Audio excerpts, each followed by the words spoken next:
As promised, I am going to give you a really quick tutorial session on Google Earth. So just in case you don't know how to get to Google Earth, which there's several different ways. Of course, you can get there through your Drive. It's always available in the so-called waffle.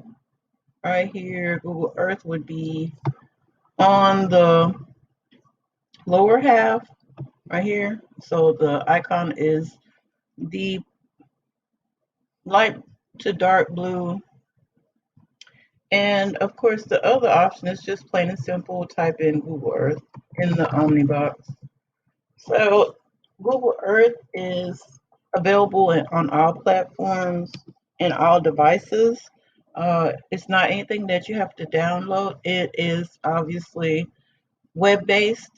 So let's go ahead and go straight to Google Earth.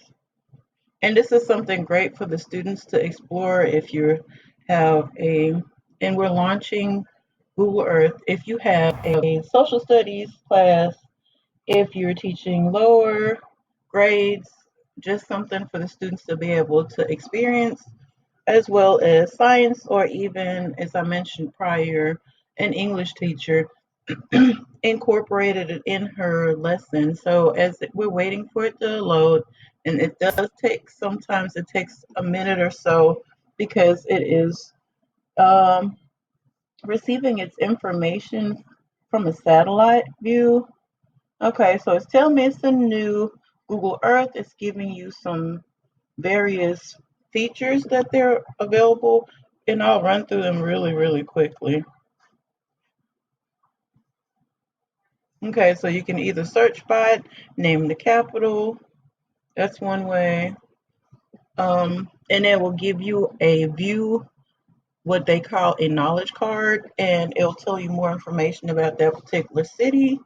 Then another option is for you to orbit in 3D, and it'll give you a visual, and it'll eventually turn into what the actual Eiffel Tower looks like.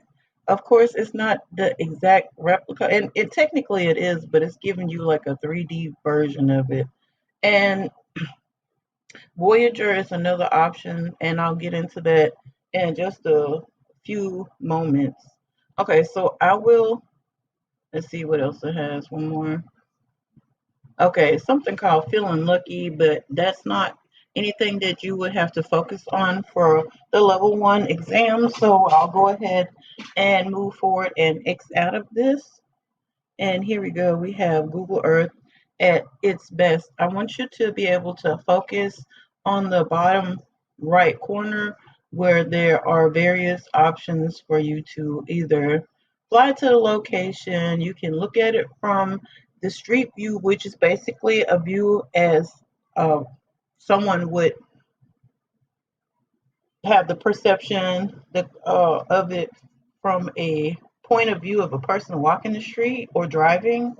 Then the 2D gives you from above, as well as uh, putting the perspective in the sense of north to south, east to west. So that's definitely a plus. Once you click on the globe, it takes you back out, and it'll give you a perspective of how the location is to the rest of the world. So on the left hand side, we have the 3 lines that basically just give you um, the options to either search, go to Voyager, create a project, which is advanced, and we're not going to cover that, as well as a map style, which I'm not going to cover today either, but feel free to take a look at that uh, um, at your own disposal. So, and here are the options again. So my biggest focus today would be on Voyager. I'm going to click on Voyager, and it's going to give you the option to choose pre-planned, as you would call, lessons already. So I usually always go straight to the education, but you can peruse and just take a look at the different options. But today, for this purpose, I'm just going to go to education, and they, as far as I know, are updated quite frequently. These are any of the lessons that I had available to me prior, and which is, they just add them, because I've looked at the James Cook's first voyage to New Zealand, not with the class, but I looked at it myself. Poetry around the world would be great for an English class. I've Let's see, the rediscovering uh the astrolab. I do recall that from because I've used this primarily during the fall semester of 2019. So, just really quickly, and I was trying to find one, okay, that I've already used. So that was the Explorers Early Connectors. It's because I teach AP World History, so this can work for just about anyone. Here's for folk tales from around the world, which will be great for my AP Human Geography, and I click on that, and the first thing it will do, it will give you a background story on just exactly what the lesson is about. You can go over there with your students, or you can ask them to go ahead and read on their own. And for early global connectors, they chose Marco Polo, Ibn Battuta, and Zheng He, which I covered mostly Zheng He in my lesson, but it's a great way for students to explore. So I'll go ahead and click on Zheng He, and it'll give you all of the locations that he has stopped at. And the students love it, just to be able to see how the satellite is moving across. So there are various little activities or readings that are available on this one, because this can be one activity in itself. You don't, or I wouldn't suggest for you to do all three in one day, or you can just, do one as a sample, another one for the students to do as on their own or as a group, and maybe one for homework. But what I've done, and this is just I've shown the video on the screen, and then it talks about the Forbidden City.